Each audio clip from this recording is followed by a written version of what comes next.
Hello, I'm Sunita Williams. I'm up here on the International Space Station. Now, I'm going to say where we are. So right now, we're in the Japanese laboratory. It's one laboratory out of many here on the International Space Station. It's actually on the left-hand side.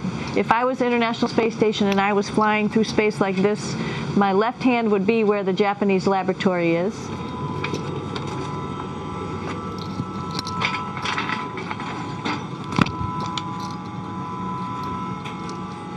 So now again, we're on the right-hand side, all the way on the right of the International Space Station. This is Columbus, the European module. It has science experiments all over. You could see it looks a little bit crowded. And here we do a lot of our medical experiments. So this is Node 2. This is a really cool module. Of course, most of these modules you'll see they have 4 sides and they're put together. That way we could sort of work on a flat plane, either a wall, a floor, another wall, or the ceiling. But you know, again, all you have to do is turn yourself and your reference changes.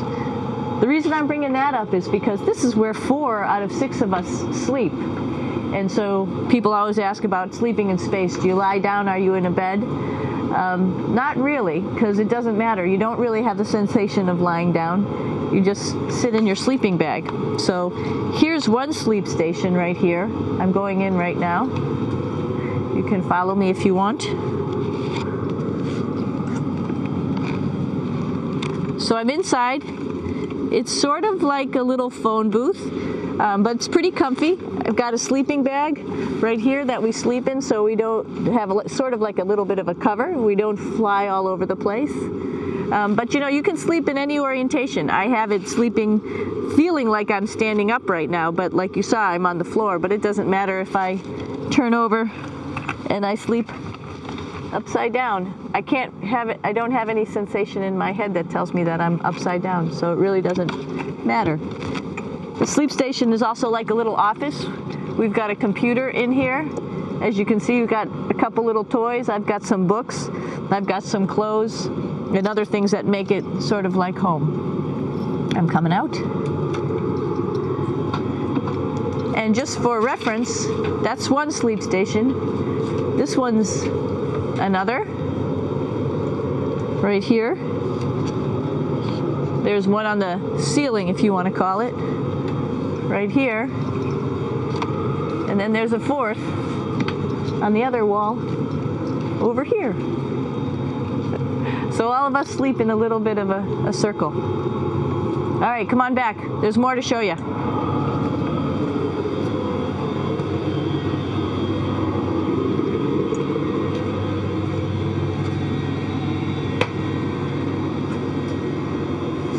Here we are in the U.S. laboratory. Again, this is a laboratory with science experience on all of the walls here, all sorts of stuff that we do. And one of the things we also do is we exercise. We have some exercise equipment on board the space station. We need to do that because we lose bone density and muscle mass while we're up here, and that's a result of not having to fight against gravity. So how we keep ourselves in shape are with a bike, a treadmill, and a weightlifting machine. This is the bike. You notice the clip pedals. So all you need to do is actually clip your feet in, and then you can start pedaling.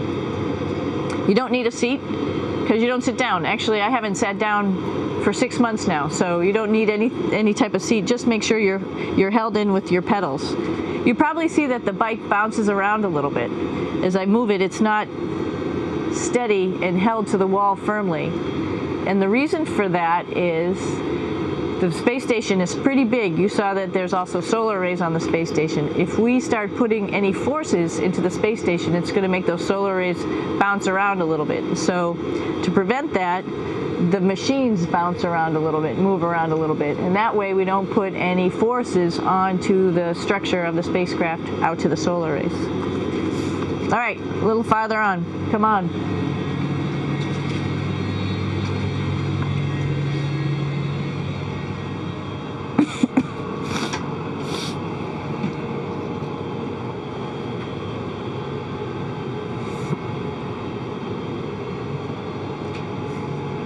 Here's a pretty cool place. This is sort of like in your house where everybody meets in the morning. After you wash your face, brush your teeth, you want to find something for breakfast. And this is our kitchen. You might notice there's all sorts of foods here. It's like opening the refrigerator. You got all your different stuff that you want to have: drinks, meats, eggs, vegetables, cereals, bread, snacks, and that's a good place. That's where you find all the candy. Side dishes, and then some little power bars just in case.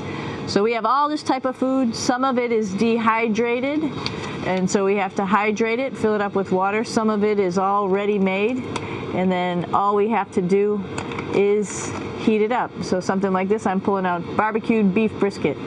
Pretty yummy. Not only is this food made in the US, but we also have food here from Japan.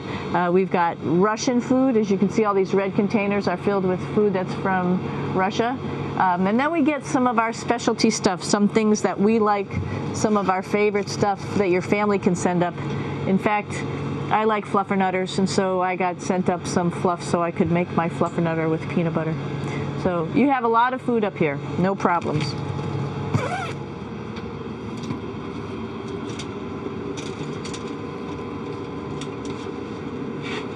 I'm here with my two buddies in the airlock.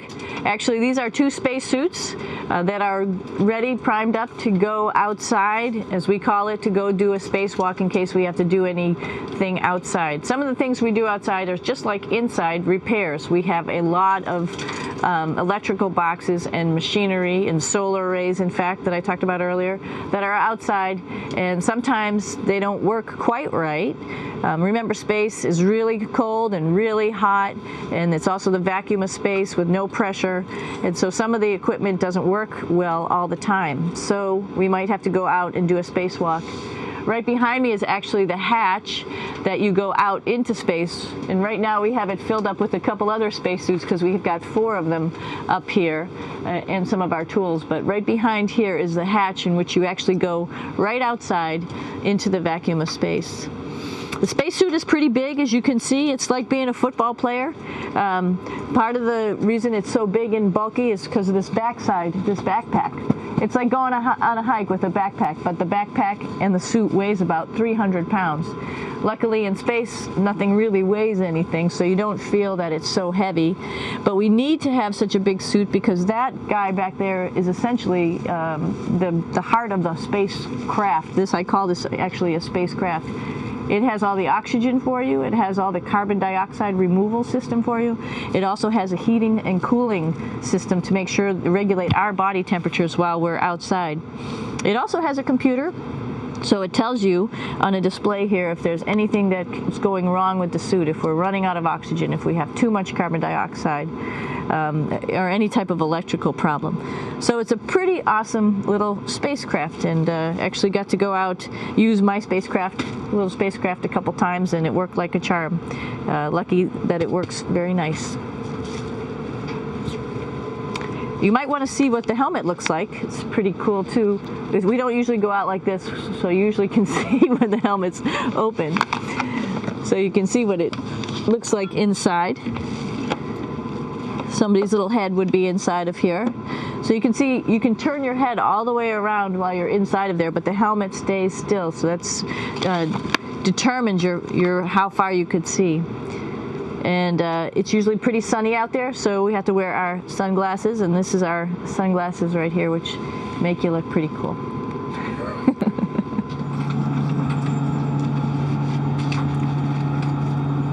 Here we are at the throne. This is awesome. You might see the little, you might have noticed the little moon on the outside. This is our orbital outhouse right here. And of course, it serves for 2 functions. Number 2, right here. I'll show you. But you see it's pretty small, so you have to have pretty good aim, and you'll be ready to make sure things get let go the right direction. And it smells a little bit, so I'm closing it up. And that's, of course, for number 2. And this guy right here is for number 1. So they're sort of two slightly separate functions, but you can do a little, essentially both, by hanging on right here and doing number 1 and number 2. I might add it's color coded so you really don't get it mixed up, which is nice. This is yellows for number 1. And also there's a selection of paper. People always ask about toilet paper. What do you do with toilet paper? What kind of toilet paper do you have? We have gloves just because sometimes it does get messy. We have some Russian wipes, which are a little bit coarse if you like the coarse type of toilet paper. We have some nice tissues, which are nice and soft if you like soft toilet paper. We have Huggies, just for any cleanup. You know, we were all babies once, and this sort of helps. And then if things get really out of control, we have disinfectant wipes, just to make sure we clean up here. Because, you know, just like the water I showed you, the number 1 stuff can sort of go all over the place if you don't aim correctly. And did I mention both of these have a little bit of suction, so they should keep things going in the right direction. But like I said, sometimes things get a little out of control if you are out of control yourself flying around. So we have lots of protective stuff. And of course, you do have your privacy. There's a little door, so other people know that you're in there. Now I'm going to take you to one of the coolest places on the space station.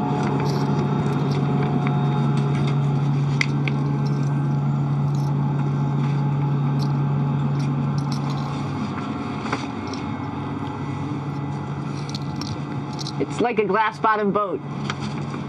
This is the cupola. It sticks down below the space station. It's one of those places you find yourself hanging out in all the time because all you want to do is look back at our planet. I think some questions I had were about what do you do in your free time? And you can't help but want to just come to the cupola and look outside as much as you can. And a lot of folks, I play this game with myself about where we're flying over the Earth. Try to come in here and just guess. After being here for a little while, you can sort of figure it out. You can tell different cloud types over different continents. You can tell different soil types over different continents. So let's see. And then, of course, there's a lot of ocean. So usually we're over the ocean at first glance. I will tell you in just a moment where we are.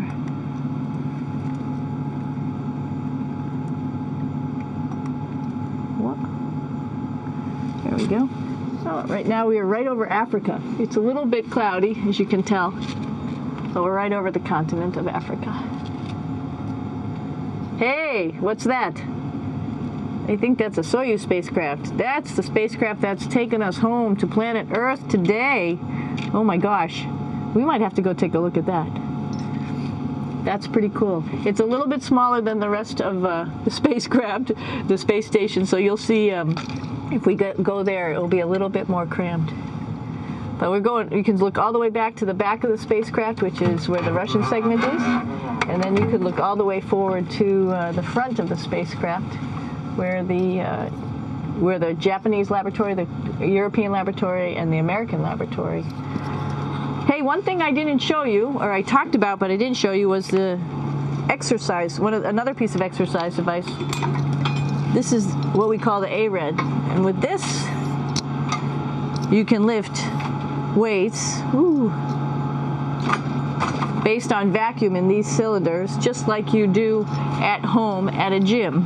For example, if I wanted to do a squat, I could do it like this. Oops. I should need some weight on this thing. I'm not lifting with anything, so it's too easy. One of the cool things you could do things that you can't do at home. For example, single leg squats with just one leg, because the other leg, you won't fall over. So all sorts of stuff. You can also do bench press. We have a bench that we could add on here, so you can work on your beach muscles. All right.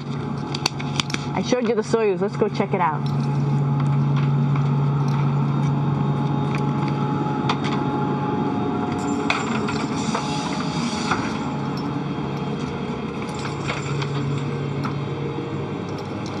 Hey, Aki, what are you doing down there? Crashing things. This is one of the cool things about space, too. It sort of looks like there's a big old hole here, but you don't even think twice about it. You could just jump over the hole, or if you want, you can go jump into the hole. I'm coming down. Woo!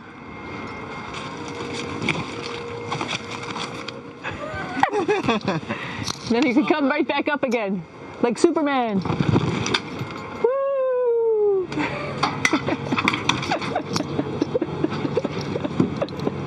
We're lucky we have a really cool big space station that you can fly around in. That's actually called the PMM. You might have saw it out the window. It's a big silver canister. What's really great about that is it's essentially our closet in our pantry or whatever you want to call it. We have extra food down there. We have extra clothes. We actually throw the trash out down there. So it's nice and organized, and we have all of our stuff that we need while we're working in all these other modules all stowed in this location down here. And it's a lot of fun to play in. Now that's a lot bigger than the Soyuz. Oh, one thing we need to show you is our patches here. While we've been up here, we've been Expedition 32 first, and then just recently we're leaving. We were Expedition 33. And there's all the crew members who are up here with us right now. Myself, Yuri Malenchenko, Aki Hoshide, if you can read Japanese, Yevgeny Turelkin, if you can read Russian, Oleg Novinsky, and Kevin Ford, who just took over as the commander of the space station and will be the commander for the next couple months. And he, by the way, is behind the camera right now. So you can say, hi, Kevin. So we're going into the Russian segment. Be ready. You don't need a passport either.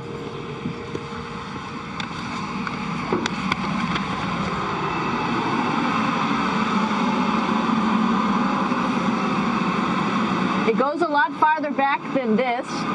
We'll go take a trip and say hello to the boys down there in just a minute. Well, let's do that first, actually, and then we'll go down to the Soyuz at the very end.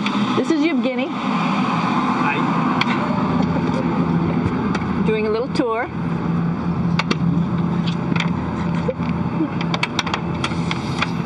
This is the FGB, and what's cool about this module, it is actually the very first piece of the space station that came up in 1998. The space station has been around for about now manned for 12 years, but it's been up in space for about 14 years. And this was the very first. It is like the Russians' PMM. It has a lot of storage, as you can see.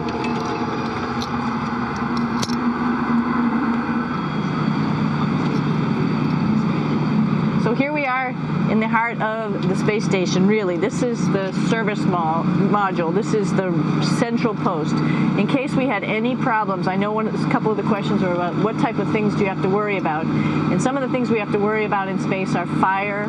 If we had a fire, if we had a depressurization, like we were hit by a micrometeorite and it made a hole, or if we had some type of toxic atmosphere. We use ammonia for our radiator, so there is a possibility that ammonia could come into the vehicle, and then it would be bad for all of us. If we have any of those problems, we come right here, which we call the central post. It is the main heart of the space station. It was also the first computers that came up here that ran the space station. And so behind this wall right here are these main computers. So we gather here as a group of 3 or 6 and then figure out how we're going to either fight the fire, patch the hole, or solve the toxic spill.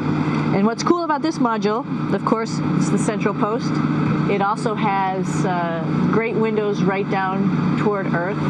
It has controls to fly in visiting spacecraft if they need some assistance right here. It has Russian computers as well as American computers to help us control anything we need to on the space station. There's a couple of our crewmates back there, Oleg Novinsky on the right and Yuri Malenchenko on the left. And there's also a second bathroom here, which is really cool because 6 of us going to one bathroom is really tough. And so there's one bathroom here and one bathroom on the other side where I showed you. And you can probably see on the wall behind Oleg and Yuri some of the heroes of the space program. Sergei Korolev, who was a chief designer of putting men into space, and of course on the right-hand side, Yuri Gagarin, the first man to go into space. So just reminds of our roots. I'm gonna stop here just for a quick second. You can see on the Russian spacecraft there's also other modules that stick out, down, and above. Right here is, let's see, I'm trying to be oriented. That's a place where we do spacewalks from for the Russian side. There's Russian spacesuits in here, and also a visiting vehicle which brought fruits and vegetables and becomes a trash container when we undock. Up on this side is also a future place where they're going to do spacewalks from, and connected to it is Kevin's, Oleg's, and Yevgeny's Soyuz spacecraft. And now let's go see ours. О, извините. No problem. Это пробка.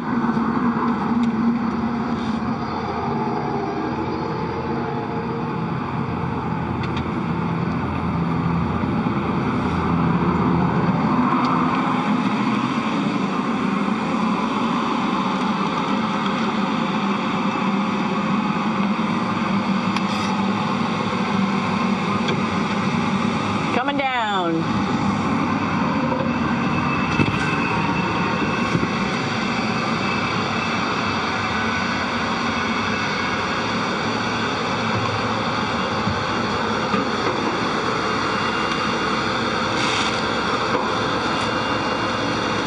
Tricky getting in here.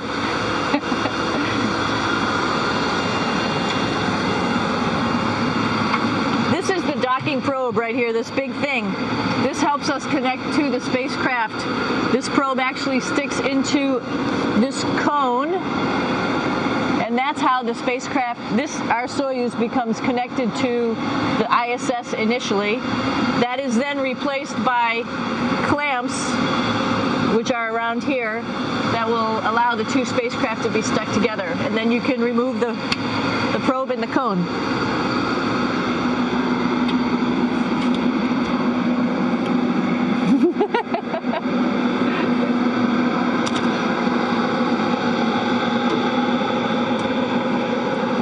You okay? All right, so here we are in the Soyuz. This is what we call the BEO, the living compartment, Bitovoy Otsek in Russian. It also has a little bathroom. It's not as good as the other bathrooms, so we try not to use it too much. It has drinking water in it if we need something to drink. And then, of course, it's filled up with a lot of cargo for us bringing up and also bringing back down. It has a second purpose when it comes back to Earth. It serves as a garbage container. During the descent, we'll get rid of this area right here, and everything that's in it will just burn up as it's coming into the atmosphere, so that way we can get rid of a little bit of trash. But the main area where we were on launch and where we're going to be on descent is down here, because we're not part of the trash, so we're in a safe place. So we're in the descent module, SA. It's a little small, but you can get in.